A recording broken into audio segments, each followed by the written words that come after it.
নতুন করে গণতান্ত্রিক ব্যবস্থাকে প্রাতিষ্ঠানিক রূপ দিতে হবে বলেছেন খালেদা জিয়া। মায়ের অশ্রুধারা যেন বৃথা না যায়, ঐক্য বজায় রাখার আহ্বান। নতুন বাংলাদেশ তৈরির সুযোগ নষ্ট করা যাবে না মন্তব্য তারেক রহমানের। বিএনপি সংস্কার চায় না বলে সামাজিক যোগাযোগ মাধ্যমে অপপ্রচার চালানো হচ্ছে অভিযোগ নেতাদের। ফ্যাসিবাদ বিলোপ করে নতুন বাংলাদেশ গঠন ছিল জুলাই বিপ্লবের চেতনা বললেন প্রধান উপদেষ্টা।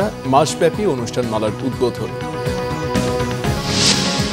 আবু সাঈদের সমাধিতে এনসিপি নেতাদের শ্রদ্ধা। যৌক্তিক সংস্কারের প্রয়োজনে ফের মাঠে নামার হুঁশিয়ারি। জুলাই সনদ ঘোষণা না করায় ক্ষোভ মুন্সিগঞ্জে। দেখছিলেন ক্রাউন সিমেন্ট সংবাদ শিরোনাম। বিএনপি চেয়ারপারসন বেগম খালেদা জিয়া বলেছেন, ফ্যাসিবাদের পতনের ফলে সুযোগ হয়েছে নতুন করে বাংলাদেশ গড়ার। বলেন, নতুন করে গণতান্ত্রিক ব্যবস্থাকে দ্রুত প্রাতিষ্ঠানিক রূপ দিতে হবে। রাজনৈতিক দলগুলোর মধ্যে ঐক্য ধরে রাখার ওপর জোর দেন বেগম খালেদা জিয়া। জুলাই গণ অভ্যুত্থান সূচনার বর্ষপূর্তিতে মঙ্গলবার বাংলাদেশ চীন মৈত্রী সম্মেলন কেন্দ্রে বিএনপি আয়োজিত সভায় ভার্চুয়াল বক্তব্যে তিনি এসব কথা বলেন। 16 বছর ফ্যাসিস্টদের নির্মম অত্যাচার, নির্যাতন, গ্রেফতার, হত্যা, খুনের মাধ্যমে গণতন্ত্রকে ধ্বংস করে এবং এক দলীয় শাসন ব্যবস্থা চিরস্থায়ী করতে চেয়েছিল আওয়ামী শাসক গোষ্ঠী। ছাত্র জনতার সম্মিলিত অভ্যুত্থানের মধ্যে দিয়ে ফ্যাসিবাদদের পতন ঘটেছে। সুযোগ সৃষ্টি হয়েছে নতুন করে বাংলাদেশকে গড়বার। এই আন্দোলনে যারা শহীদ হয়েছেন তাদের জানাচ্ছি আন্তরিক শ্রদ্ধা, আহতদের সমবেদনা। তাদের এই আত্মত্যাগ জাতি চিরকাল মনে রাখবে। গুম, খুন, বিচার বহির্ভূত হত্যার শিকার যারা হয়েছেন তাদের তালিকা প্রস্তুত করতে হবে। দ্রুত বিচারের ব্যবস্থা ও রাষ্ট্রীয় স্বীকৃতি নিশ্চিত করতে হবে। প্রতিটি পরিবারের সম্মানজনক পুনর্বাসন ও নিরাপদ ভবিষ্যৎ নিশ্চিত করতে হবে। প্রিয় দেশবাসী, আমাদের সামনে যে সুযোগ সৃষ্টি হয়েছে নতুন করে গণতান্ত্রিক ব্যবস্থাকে প্রাতিষ্ঠানিক রূপ দেওয়ার, তা আমাদের দ্রুত সম্পন্ন করতে হবে। কর্মসংস্থান সৃষ্টি করতে হবে, জনগণের নিরাপত্তা নিশ্চিত করতে হবে। সর্বোপরি বাংলাদেশের স্বাধীনতা, সার্বভৌমত্বকে রক্ষা করতে হবে যে কোনো মূল্যে। বীরের এই রক্তস্রোত, মায়ের অশ্রুধারা যেন বৃথা না যায় তা নিশ্চিত করতে হবে। ঐক্য বজায় রাখতে হবে। আসুন আমরা সবাই মিলে শহীদ জিয়ার স্বপ্নকে বাস্তবায়িত করি কোটি মানুষের নতুন বাংলাদেশের নির্মাণের স্বপ্নকে। সংখ্যানুপাতিক বা পিআর পদ্ধতিতে নির্বাচন ব্যবস্থা দেশে ঐক্যের পরিবর্তে বিভক্তি তৈরি করতে পারে এমন শঙ্কা প্রকাশ করেছেন বিএনপির ভারপ্রাপ্ত চেয়ারম্যান তারেক রহমান। ভৌগোলিক ও রাজনৈতিক প্রেক্ষাপটে দেশে পিআর পদ্ধতির নির্বাচন আদৌ উপযোগী কিনা সবাইকে তা ভেবে দেখার আহ্বান জানান। বলেন, নতুন বাংলাদেশ তৈরির এই সুযোগ নষ্ট করা যাবে না। মঙ্গলবার জুলাই গণ অভ্যুত্থান সূচনার বর্ষপূর্তি সভায় ভার্চুয়ালি যোগ দিয়ে তারেক রহমান এই কথা বলেন। রিপোর্ট ফারুক বাবুর। জুলাই আগস্ট গণ অভ্যুত্থানের শোক ও বিজয়ের প্রথম বর্ষপূর্তি উপলক্ষে বিএনপি আয়োজিত ৩৬ দিনের কর্মসূচির প্রথম দিন উদযাপন করেছে দলটি। অনুষ্ঠানে বিভিন্ন রাজনৈতিক দলের নেতৃবৃন্দ ও পেশাজীবীদের আমন্ত্রণ জানানো হয়। মঙ্গলবার চীনমৈত্রী সম্মেলন কেন্দ্রে বিএনপির আলোচনা সভা ও শহীদ পরিবারের সম্মানে আয়োজিত বিশেষ অনুষ্ঠানে লন্ডন থেকে ভার্চুয়ালি যুক্ত হন দলটির ভারপ্রাপ্ত চেয়ারম্যান তারেক রহমান। আপনারা আমার আন্তরিক শুভেচ্ছা এবং সালাম গ্রহণ করুন। বক্তব্যের শুরুতে তিনি বলেন, ৭১-এর শহীদ মুক্তিযোদ্ধাদের যেমন বাংলাদেশ ভোলেনি, তেমনি ২৪-এর শহীদ ও যোদ্ধাদেরও ভুলবে না। গণতান্ত্রিক মানবিক বাংলাদেশ গড়ে শহীদদের ঋণ পরিশোধের এখনই সময় বলেও জানান তিনি। বর্তমানে ফ্যাসিবাদ মুক্ত পরিবেশে জনগণের সামনে একটি আধুনিক প্রত্যাশিত গণতান্ত্রিক বাংলাদেশ গঠনের সুযোগ তৈরি হয়েছে। বর্তমান প্রতিযোগিতামূলক বিশ্বে যোগ্যতা এবং সম্মানের সঙ্গে টিকে থাকতে হলে অবশ্যই আমাদেরকে এই সুযোগ কাজে লাগাতে হবে। আরও একবারের জন্য ভুল করা চলবে না। সুতরাং জনগণের বাংলাদেশে জনগণের সরাসরি ভোটে জনগণের প্রতি জবাবদিহিমূলক নির্বাচিত গণতান্ত্রিক সরকার প্রতিষ্ঠা করে লাখো শহীদের কাঙ্ক্ষিত একটি ইনসাফ ভিত্তিক গণতান্ত্রিক মানবিক বাংলাদেশ গড়ার মধ্য দিয়েই শহীদদের প্রতি আমাদের ঋণ পরিশোধের এখনই সময়।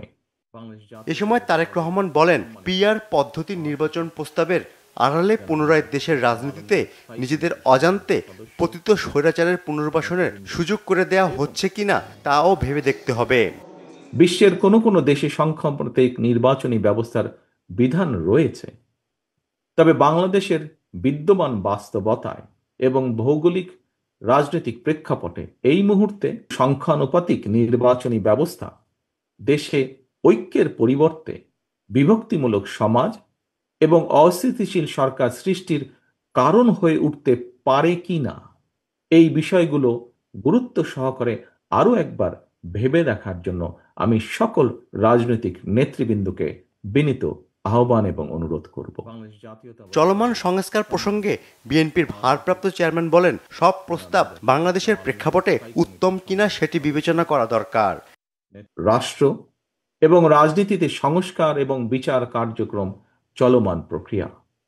রাষ্ট্র এবং সমাজে গণতন্ত্র এবং আইনের শাসন নিশ্চিত রাখার স্বার্থে জনরায় নির্বাচিত ভবিষ্যৎ গণতান্ত্রিক সরকারও অন্তর্বর্তীকালীন সরকারের শুরু করা কার্যক্রম অব্যাহত রাখবে আমি দৃঢ়ভাবে বিশ্বাস করি। একটি ইস্যুকে আরেকটি ইস্যুর সঙ্গে শর্তের বেড়াজালে আবদ্ধ না করে ফেলা যৌক্তিক বলে গণতান্ত্রিক আমি জনগণ বিশ্বাস করে বা মনে করে। আমি দৃঢ়ভাবে বিশ্বাস করি দেশ এবং জনগণের কল্যাণে প্রতিটি রাজনৈতিক দলই যার যার বিবেচনায় উত্তম প্রস্তাবটাই উপস্থাপন করেছেন। তবে প্রস্তাব ভালো হলেও সকল প্রস্তাব বাংলাদেশের প্রেক্ষাপটে বা বর্তমান প্রেক্ষাপটে বাংলাদেশের জন্য উপযোগী কিনা সেটি বিবেচনা করার জন্য আপনাদেরকে আমি বিনীত আহ্বান জানাবো। সংস্কার ইস্যুতে সরকারকে ব্যস্ত রাখতে পারলে রাজনৈতিক ও অর্থনৈতিক অধিকার থেকে জনগণকে বঞ্চিত রাখা যাবে, এমন ষড়যন্ত্র রয়েছে বলেও মন্তব্য করেন তারেক রহমান। আল্লাহ হাফেজ। বাংলাদেশ জিন্দাবাদ। ফররুখ বাবু, বাংলা ভিশন, ঢাকা। এর আগে আলোচনা সভায় বক্তব্য রাখেন বিএনপির সিনিয়র নেতারা। বিএনপি সংস্কার চায় না বলে সুচতুরভাবে সামাজিক যোগাযোগ মাধ্যমে অপপ্রচার চালানো হচ্ছে বলে অভিযোগ করেছেন দলের মহাসচিব মির্জা ফখরুল ইসলাম আলমগীর। জানালেন, গণতন্ত্র ও জাতীয় ঐক্যের ব্যাপারে কোনো আপোষ নেই। অনুষ্ঠানে সমমনা দলগুলোর পক্ষ থেকেও রাজনৈতিক ঐক্য ধরে রাখার অঙ্গীকার করা হয়েছে। রিপোর্ট করছেন সিকান্দার রেমান, ছবি তুলেছেন এম সেলিম ও আরিফুল ইসলাম মাসুম। আমার শাহাদাত বাবারে কে আমার বুকের তান খালি করলো, কে আমার বুক থেকে আমার বাবারে নিল, আমার আল্লাহ বাঁচা রাখছে। আপনারা সবার কাছে আমি বিচার চাই। আমার ভাইয়ের যেভাবে খুন করছে আমরাও ঠিক শেখ হাসিনার ফাঁসি এবং আওয়ামী লীগ যারা এই নির্মমভাবে গণ উদ্যানে ছাত্রদের ভাবে নির্মমভাবে হত্যা করেছে তাদের সবার যেন বিচার হয়। প্রত্যেকটা শহীদের হত্যার বিচার হোক, স্বৈরাচার শেখ হাসিনাকে দেশে এনে প্রত্যেকটা শহীদের হত্যার বিচার করা হোক। আমার 17 বছর ছেলেকে এই স্বাধীন দেশে যেভাবে গুলি করে হত্যা করেছে এর বিচারটাই আমি 1 বছর হয়ে গেছে, আমরা এখনো কোনো খুনির বিচার আমরা দেখতে পাই নাই। কেন যে আমাদের বাবাদেরকে গুম করা হয়েছিল? এটা দল করা তো কোনো অপরাধ না, দল সবাই করে। এটার জন্য যেভাবে এভাবে গুম করে রাখবে, এটা এই কান্না স্বজন হারানোর, এই কষ্টের কোনো সান্ত্বনা হয় না। তারপরও সবার চেষ্টা ঐক্যবদ্ধ বাংলাদেশ প্রতিষ্ঠার। গণতন্ত্র উদ্ধারের আন্দোলন একটি ধারাবাহিক প্রক্রিয়া, তার সর্বশেষ পরিণতি 5ই আগস্ট 2024।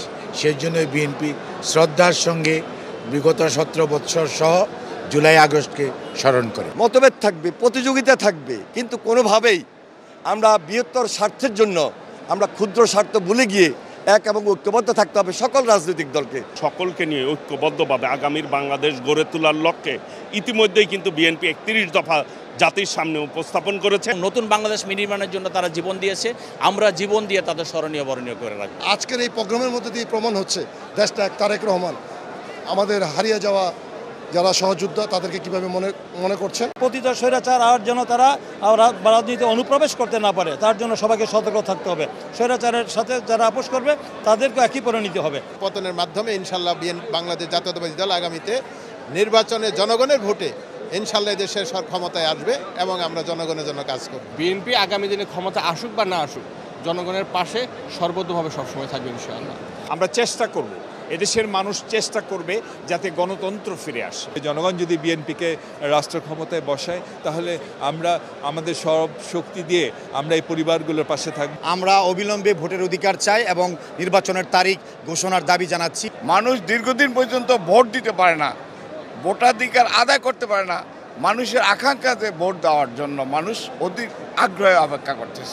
জুলাই গণ অভ্যুত্থান সূচনার বর্ষপূর্তিতে বাংলাদেশ চীন মৈত্রী সম্মেলন কেন্দ্রে বিএনপি আয়োজিত সভায় যোগ দেন বিভিন্ন শ্রেণী পেশার মানুষ। গণ অভ্যুত্থান 2024 জাতীয় ঐক্য ও গণতান্ত্রিক অভিযাত্রা শীর্ষক আলোচনা সভা ও শহীদ পরিবারের সম্মানে বিশেষ এই অনুষ্ঠান শুরু হয় বিকেল 3টায়। আলোচনায় যোগ দেন সমমনা বিভিন্ন রাজনৈতিক দলের নেতারা। আমরা যেহেতু একটা লম্বা লড়াই করেছি এই গণতন্ত্রের জন্য, আমাদের একটা দায়বোধ আছে। সেজন্য যতবারই এই সরকার আমাদেরকে বিভিন্ন বিষয়ে ডেকেছে, আমরা মত পথের ঊর্ধ্বে উঠে আমরা সবাই একত্রিত হয়েছি। যারা গণ অভ্যুত্থানে দল মত নির্বিশেষে যেসব দলের ফেসিবাদের বিরুদ্ধে আন্দোলনে ছিল, সকলকে সাথে নিয়ে ঐক্যবদ্ধ নির্বাচনের ব্যবস্থার জন্য আমরা বিএনপিকে আহ্বান জানাই। 16টা বছর আমি আপনাদের সবাইকে জিজ্ঞেস করতে চাই, আমরা রাজপথে যে লড়াইটা করেছি, আমরা কি একটা লোকাল গভর্নমেন্টের ইলেকশনের জন্য আমরা কি লড়াই করেছি? আমরা নিশ্চয়ই না। একটা জনগোষ্ঠী যদি তার নিজের মধ্যকার বিরোধ মীমাংসা করতে না পারে, নিজেরা দ্বন্দ্বে লিপ্ত থাকে, তাহলে সে বহিঃশক্তির কাছে পদানত হতে বাধ্য। আগামীতে যদি আল্লাহ তাআলা আমাদেরকে দায়িত্ব দেয়, যাদেরকেই দায়িত্ব দেবে, আমাদের আওয়ামী লীগের এই বইটা হাতের সামনে রাখতে হবে, যাতে আমরা জীবনে যাই করি আওয়ামী লীগের মতো মানুষের হৃদয় থেকে উঠে না যায়। সংখ্যাগুরু নয়, সংখ্যালঘু নয়, আমরা সবাই বাংলাদেশি, সবার জন্য বাংলাদেশ আমরা সব দল মিলে গড়ব ইনশাআল্লাহ। আগামী দিনে আজকে যাদের মঞ্চে দাঁড়িয়ে আমি কথা বলছি, এই মঞ্চ আরো সঠিক নেতৃত্ব, যোগ্য নেতৃত্ব দিয়ে বাংলাদেশকে তার যোগ্য অভিধায় পৌঁছে দিতে পারবে। জুলাই আগস্ট গণ অভ্যুত্থান শোক ও বিজয় বর্ষপূর্তি কমিটির আহ্বায়ক রুহুল কবির রিজভির সভাপতিত্বে সভায় বিএনপি মহাসচিব মির্জা ফখরুল ইসলাম আলমগীর সহ দলের সিনিয়র নেতারা বক্তব্য রাখেন। আগামী দিনে আমাদের যে গণতান্ত্রিক অগ্রযাত্রা, সেই অগ্রযাত্রাতে আমরা দ্বিমত পোষণ করব, ভিন্নমত পোষণ করব, বহুমত পোষণ করব, কিন্তু আমরা স্বাধীনতার সার্বভৌমত্বের জন্য একই রাস্তায় এগিয়ে যাব। এটা ঐক্যের প্ল্যাটফর্ম হোক, যারা যা বলে বলুক, আমরা যদি যারা ঐক্যের কথা আমরা বলেছি, যদি আন্তরিকভাবে বলে থাকি, যদি মনে প্রাণে যদি মানি, তাহলে আমরা যে কোনো মূল্যেই হোক এই দেশকে সামনে এগিয়ে নেওয়ার জন্য একটা জায়গা তো ঐক্যের মধ্যে পৌঁছবো। আমাদের ওই সমস্ত সন্তান, আমাদের ওই সমস্ত ভাই যারা নিহত হয়েছে, তাদের পরিবার, আমাদের সেই সমস্ত পঙ্গু সন্তান ভাইদের, তাদেরকে সামনে নিয়ে, তাদের মায়ের অশ্রুধারকে নিয়ে বীরের রক্তস্রোতকে যেন আমরা কখনো বৃথা হতে না দেই।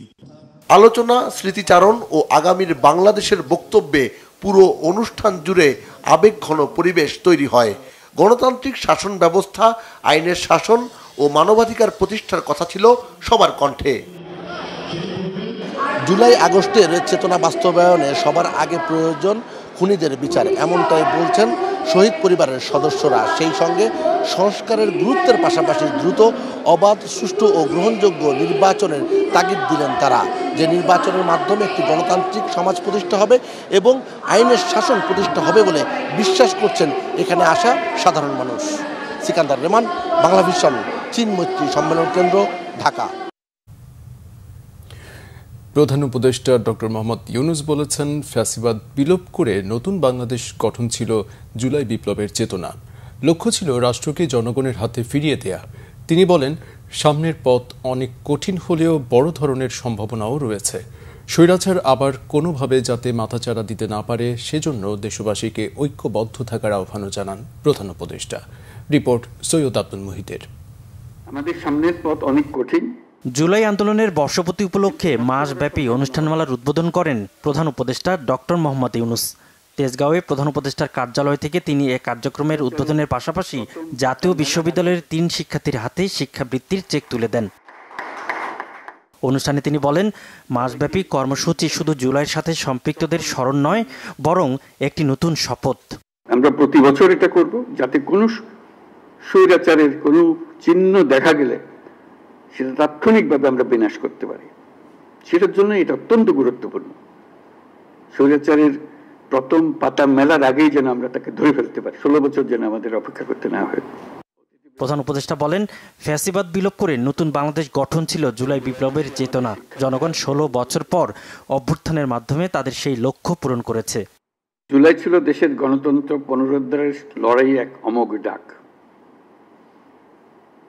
এক জনতার জাগরণ। সেই আন্দোলনের মর্মবাণী ছিল ফ্যাসিবাদের বিলোপ করে নতুন বাংলাদেশ বিনির্মাণ, রাষ্ট্রকে জনগণের হাতে ফিরিয়ে দেওয়া। ডক্টর ইউনূস বলেন, জনগণকে গণতান্ত্রিক অধিকার সম্পর্কে সচেতন করতে হবে, পাশাপাশি সংস্কারের সুযোগ ধরে রাখতে হবে। জনগণকে গণতান্ত্রিক অধিকার সম্পর্কে সচেতন করা, রাজনৈতিক দায়বদ্ধতার দাবি জানানো এবং রক্তের বিনিময়ে পাওয়া সংস্কারের এই সুযোগকে হারিয়ে না ফেলা। আমাদের সামনের পথ অনেক কঠিন, কিন্তু মস্ত বড় সম্ভাবনাও আছে।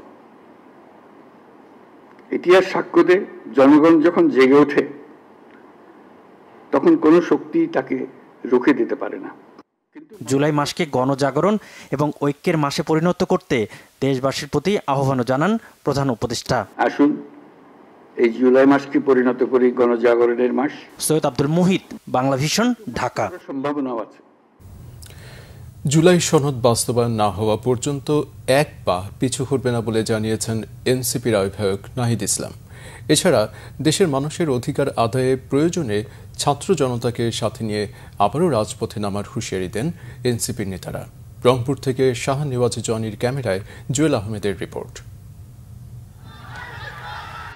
গণ অভ্যুত্থানের সাহসিকতার অনন্য নায়ক রংপুরের পীরগঞ্জের আবু সাইদ। 2024 সালের 16 জুলাই শহীদ হন তিনি। তার মৃত্যুতে ফুঁসে ওঠে দেশের ছাত্র সমাজ। বৈষম্য বিরোধী আন্দোলন পরিণত হয় শেখ হাসিনার সরকার বিরোধী আন্দোলনে। জুলাই আন্দোলনের সূচনার দিন অর্থাৎ 1 জুলাই শহীদ আবু সাইদের কবর জিয়ারত করেন এনসিপির নেতারা। শোকাহত পরিবারকে সমবেদনা জানান তারা। এ সময় উপস্থিত ছিলেন হাসনাত আবদুল্লাহ, সার্জিদ আলম, আব্দুল হান্নান মাসুদ, তাসমিন জারা, নাসির উদ্দিন পাটোয়ারি সহ কেন্দ্রীয় ও স্থানীয় নেতারা।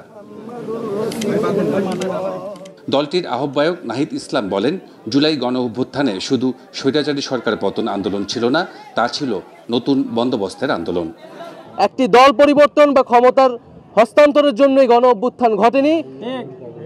গণ অভ্যুত্থান ঘটেছিল এই যে একটি গণতান্ত্রিক বন্দোবস্ত, সেই বন্দোবস্ত প্রতিষ্ঠার জন্য। আজকে 1 জুলাই আনুষ্ঠানিকভাবে আমরা আমাদের কর্মসূচি শুরু করছি। যে জুলাই ঘোষণাপত্র এবং জুলাই সনদ নিয়ে টালবাহানা শুরু হয়েছে, আমরা স্পষ্টভাবে আমরা হুঁশিয়ারি দিতে চাই, যদি কেউ আপনারা মনে করে থাকেন, যদি সরকার বা অন্য কেউ মনে করে থাকে যে এই যে হাজারো লক্ষ মানুষ যারা রাজপথে নেমে এসেছিল তারা ঘরে ফিরে গিয়েছে, তাহলে আপনারা ভুল ভাবছেন। এবং আমরা 3রা আগস্ট ঢাকায় আসছি, বাংলাদেশের জনগণকে, ছাত্রদেরকে, শ্রমিকদের সাথে নিয়ে আমরা ঢাকায় ঢুকবো এবং আমাদের যে জুলাই ঘোষণাপত্র এবং জুলাই সনদ সেটি আমরা আদায় করে ছাড়বো ইনশাআল্লাহ। দলটির নেতারা বলেন, অধিকার আদায় না হওয়া পর্যন্ত পিছু হাঁটবেন না তারা। সরকারের সমালোচনাও ছিল তাদের কণ্ঠে। যতদিন পর্যন্ত না নতুন বন্দোবস্তের ভিত্তিতে, মৌলিক সংস্কারের ভিত্তিতে নতুন বাংলাদেশ গঠিত হবে, বৈষম্য বিরোধী বাংলাদেশ গঠিত হবে, বাংলাদেশে সামাজিক ন্যায় বিচার, সাম্য এবং মানবিক মর্যাদা পুনঃপ্রতিষ্ঠিত হবে, ততক্ষণ পর্যন্ত ছাত্র জনতার নেতৃত্বে জাতীয় নাগরিক পার্টি এনসিপির এই সংগ্রাম অব্যাহত থাকবে। যাদের উপর দায়িত্ব ছিল সেই নতুন বন্দোবস্ত কায়েম করার, ফ্যাসিবাদী বন্দোবস্তকে ভেঙে নতুন প্রত্যাশা বিনির্মাণ করার, পূরণ করার, সেই অন্তর্বর্তীকালীন সরকার সেই প্রত্যাশাকে পূরণ করতে ব্যর্থ হয়েছে, জুলাই শহীদদের আকাঙ্ক্ষাকে বাস্তবায়ন করতে ব্যর্থ হয়েছে। এদিকে মঙ্গলবার সন্ধ্যায় রংপুরের নগর প্রদক্ষিণ করে এনসিপির পদযাত্রা। স্থানীয় জেলা স্কুল মোড়ে পথসভার মধ্য দিয়ে শেষ হয় কর্মসূচি। এ সময় দলের মুখ্য সমন্বয়ক সার্জিস আলম বলেন, জুলাই অভ্যুত্থান পরবর্তী সময়ে কোনো আশা পূরণ হয়নি। অভ্যুত্থান পরবর্তী বাংলাদেশে বিগত 1 বছরে আমাদের যত আশা আকাঙ্ক্ষা ছিল সেগুলোর আমরা প্রত্যাশার সাথে প্রাপ্তির মিল পাইনি। এ কারণে আমরা মনে করি যে আগামীর বাংলাদেশে বিচার, সংস্কার এবং রাষ্ট্র গঠনের লক্ষ্যকে সামনে রেখে দেশ গড়তে জুলাই পদযাত্রা জাতীয় নাগরিক পার্টির জন্য আবশ্যক ছিল। দ্রুত জুলাই সনদ বাস্তবায়ন হবে এমন প্রত্যাশা দলটির নেতাকর্মীদের। জুয়েল আহমেদ, বাংলা ভিশন, রংপুর। জুলাই বিপ্লবের সূচনার 1 বছর অতিবাহিত হলেও জুলাই সনদ ঘোষণা না হওয়ায় ক্ষোভ প্রকাশ করেছেন রাজনীতিবিদরা। মঙ্গলবার রাজধানীতে আলাদা আলাদা অনুষ্ঠানে নেতারা বলছেন, শহীদদের রক্তের বিনিময়ে ক্ষমতায় এলেও জুলাই সনদ ঘোষণা না করা অন্তর্বর্তী সরকারের সবচেয়ে বড় ব্যর্থতা। জুলাই বিপ্লবের চেতনা যেন ব্যবসায় রূপ না নেয় সে বিষয়েও সতর্ক থাকার আহ্বান রাজনীতিবিদদের। ওবায়দুল্লাহ মামুনের রিপোর্ট। 5 আগস্ট হাসিনা সরকারের পতন ঘটলেও পতনের সূচনা হয়েছিল গত বছরের জুলাই থেকে। আর জুলাই বিপ্লবের সূচনার বছরপূর্তি উপলক্ষে মাসব্যাপী বিভিন্ন কর্মসূচি গ্রহণ করেছে ফ্যাসিস্ট বিরোধী বিভিন্ন রাজনৈতিক সংগঠন ও জোট। আমাদের দুজনের রক্তের স্রোতে রাজপথে ভেসেছে, আমরা ফ্যাসিবাদের পতন ছাড়া কেউ ঘরে ফিরে যাব না। মঙ্গলবার সকালে জুলাই বিপ্লবের বর্ষপূর্তি উপলক্ষে জাতীয় প্রেস ক্লাবে আলোচনা সভার আয়োজন করে আমার বাংলাদেশ পার্টি। সভায় রাজনীতিবিদ, কলামিস্ট ও সুশীল সমাজের প্রতিনিধিরা অংশ নেন। এতে প্রধান অতিথির বক্তৃতায় আমার দেশ সম্পাদক মাহমুদুর রহমান বলেন, জুলাই বিপ্লবের 1 বছরেও জুলাই সনদ ঘোষণা করতে না পারা অন্তর্বর্তী সরকারের বড় ব্যর্থতা। তারা এখন পর্যন্ত জুলাই সনদ প্রক্লেমেশন করতে পারেন নাই। এটা প্রমাণ করে যে তারা শহীদদের প্রকৃতভাবে তারা মূল্যায়ন করছেন না। কারণ যে বিপ্লবের মাধ্যমে তারা ক্ষমতায় আসছেন, আজকে পর্যন্ত সেই বিপ্লবের একটি প্রক্লেমেশন না করতে পারার থেকে বড় ব্যর্থতা আর কিছু হতে পারে না। এদিকে কেন্দ্রীয় শহীদ মিনারে জুলাই শহীদদের প্রতি শ্রদ্ধাঞ্জলির আয়োজন করে গণসংহতি আন্দোলন। ৭১-এর পরে ছাত্র জনতার সবচেয়ে বড় আন্দোলন জুলাই অভ্যুত্থান। পরাজিত শক্তি অভ্যুত্থান ব্যর্থ করতে চক্রান্ত চালাচ্ছে বলে মন্তব্য করেন গণসংহতি আন্দোলনের প্রধান সমন্বয়ক জুনায়েদ সাকিব। এখনো পরাজিত ফ্যাসিস্টরা তারা নানাভাবেই এই অভ্যুত্থানকে, তার অর্জনকে ধ্বংস করার জন্য চেষ্টা করছে। মানুষের মধ্যে ভয়, ভীতি, আতঙ্ক, ত্রাস সৃষ্টি করে তারা একটা অস্থিতিশীল পরিবেশ তৈরি করার চেষ্টা করছে। এইভাবে তারা জুলাই মাসব্যাপী হয়তো এই ধরনের আতঙ্ক এবং ত্রাস সৃষ্টির উদ্যোগ নিয়েছে। জুলাই বিপ্লব উপলক্ষে মঙ্গলবার ঢাকা রিপোর্টার্স ইউনিটিতে কোটা সংস্কার থেকে রাষ্ট্র সংস্কার শীর্ষক আলোচনা সভার আয়োজন করে গণ অধিকার পরিষদ। জুলাই ঘোষণাপত্রে 18 সালের কোটা আন্দোলনের ইতিহাস এড়িয়ে গেলে ওই ইতিহাস দেশের মানুষ গ্রহণ করবে না বলে মন্তব্য করেন সংগঠনটির সাধারণ সম্পাদক রাশেদ খান। 18 সালের ইতিহাস রচিত না হলে 24-এর ইতিহাস রচিত হতো না। সুতরাং যে ঘোষণাপত্র ঘোষণা চান, শহীদ মিনারে কোনো ঘোষণাপত্র আমরা মানব না। আমাদের কথা ক্লিয়ার, এই সরকারকে ঘোষণাপত্র দিতে হবে। আগামী জাতীয় নির্বাচন সুষ্ঠুভাবে দিতে চাইলে আইন শৃঙ্খলা বাহিনীকে আরও কার্যকর হওয়ার আহ্বান জানায় গণ অধিকার পরিষদ। ওবায়দুল্লাহ মামুন, বাংলা ভিশন, ঢাকা। ফেব্রুয়ারি এপ্রিল লক্ষ্য রেখে নির্বাচনের প্রস্তুতি নিচ্ছে নির্বাচন কমিশন, জানিয়েছেন প্রধান নির্বাচন কমিশনার AMM নাসির উদ্দিন। মঙ্গলবার রাজধানীর আগারগাঁওয়ে নির্বাচন ভবনে সাংবাদিকদের এক প্রশ্নের জবাবে তিনি একথা জানান। সিসি বলেন, 4 নম্বর গিয়ারে যেভাবে গাড়ি চালানো হয় তারাও সেভাবেই ফুল গিয়ারে প্রস্তুতি নিচ্ছেন। নানা চ্যালেঞ্জের মধ্যেও সরকার যখন চায়, ইসি তখন নির্বাচনের প্রস্তুতি নিচ্ছে। প্রধান উপদেষ্টার সঙ্গে সৌজন্য সাক্ষাতে আগামী জাতীয় নির্বাচনের তারিখ বা নির্বাচনের সম্ভাব্য সময়সীমা নিয়ে কোনো আলোচনা হয়েছে কিনা জানতে চাইলে সিইসি জানান, কোনো আলোচনা হয়নি। তবে প্রধান উপদেষ্টা নির্বাচনের প্রস্তুতি সম্পর্কে জানতে চেয়েছিলেন। বলেন, যথাসময়ে নির্বাচনের তারিখ ও তফসিল ঘোষণা করবে কমিশন। নির্বাচন যেন নিরপেক্ষ হয় এ বিষয়ে প্রধান উপদেষ্টা এ নির্বাচন কমিশন আন্তরিক বলেও জানান এএমএম নাসির উদ্দিন। জুলাই আগস্টে গণ অভ্যুত্থানে মানবতা বিরোধী অপরাধের মামলায় ক্ষমতাচ্যুত প্রধানমন্ত্রী শেখ হাসিনা সহ ৩ জনের বিরুদ্ধে অভিযোগ গঠনের ওপর প্রসিকিউশনের শুনানি শেষ হয়েছে। শেখ হাসিনার পক্ষে রাষ্ট্রনিযুক্ত আইনজীবীর আবেদনে ৭ জুলাই শুনানির পরবর্তী দিন ঠিক করেছে ট্রাইব্যুনাল।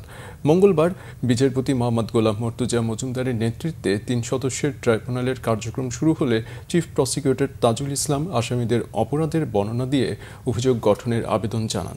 তবে পর্যাপ্ত সময় না পাওয়ায় শেখ হাসিনার পক্ষে রাষ্ট্রনিযুক্ত আইনজীবী শুনানির জন্য সময়ের আবেদন করেন।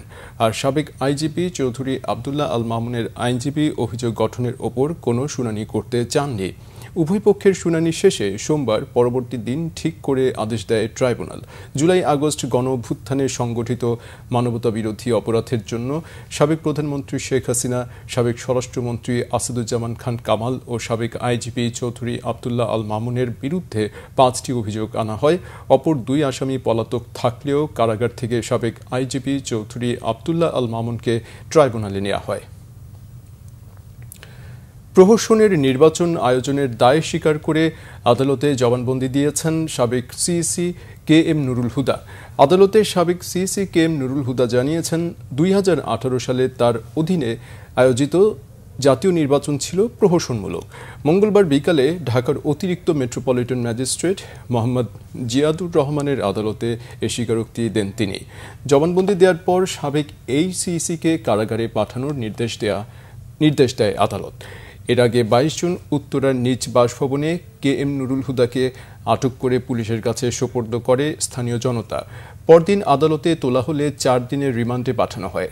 2014, 2018 ও 2024 সালে নির্বাচনে অনিয়ম ও পক্ষপাতিত্বের অভিযোগে সাবেক প্রধান নির্বাচন কমিশনার কাজী রকিবউদ্দিন আহমদ, কে এম নুরুল হুদা, কাজী হাবিবুল আওয়াল সহ 11 জনের বিরুদ্ধে শেরেবাংলা নগর থানায় মামলা করে বিএনপি। অর্থ উপদেষ্টা ডক্টর সালেউদ্দিন আহমেদ জানিয়েছেন, নির্বাচনের বাজেট বরাদ্দে কোনো কার্পণ্য করা হবে না। এদিকে নৌ পরিবহন উপদেষ্টা অবসরপ্রাপ্ত brigadier general M Sakhawat Hossain জানিয়েছেন, চট্টগ্রাম বন্দরের নিউ মোরিং কন্টেইনার টার্মিনাল পরিচালনার দায়িত্ব কে পাবে সে বিষয়ে আজকের বৈঠকে সিদ্ধান্ত নেওয়া হবে। মঙ্গলবার সচিবালয়ে সরকারি ক্রয় সংক্রান্ত উপদেষ্টা পরিষদ কমিটির বৈঠক শেষে এসব তথ্য জানান তারা। মঙ্গলবারের বৈঠকে চট্টগ্রাম বন্দরে কন্টেইনার হ্যান্ডলিংয়ের বিষয়ে সিদ্ধান্ত হয়। একই বৈঠকে এলএনজি এবং ডিএপি ও ইউরিয়া সার কেনার অনুমোদন দেওয়া হয়। পরে নৌ পরিবহন উপদেষ্টা সাখাওয়াত হোসেন জানান, এনবিআর ইস্যুতে যে প্রজ্ঞাপন জারি হয়েছে সেটাই চূড়ান্ত। এনবিআরের কর্মকর্তাদের দাবি দাওয়া থাকলে সে বিষয়ে আলোচনা করে সিদ্ধান্ত নেওয়া হবে। অর্থ উপদেষ্টা ডক্টর সালেউদ্দিন জানান, মঙ্গলবারের ক্রয় সংক্রান্ত কমিটিতে বন্দর ব্যবস্থাপনা সহ বেশ কিছু গুরুত্বপূর্ণ সিদ্ধান্ত নেওয়া হয়েছে। এই ছিল এখনকার মতো। পরে সংবাদ সকালে 7:30টায় দেখার আমন্ত্রণ রইল। এতক্ষণ সাথে থাকার ধন্যবাদ।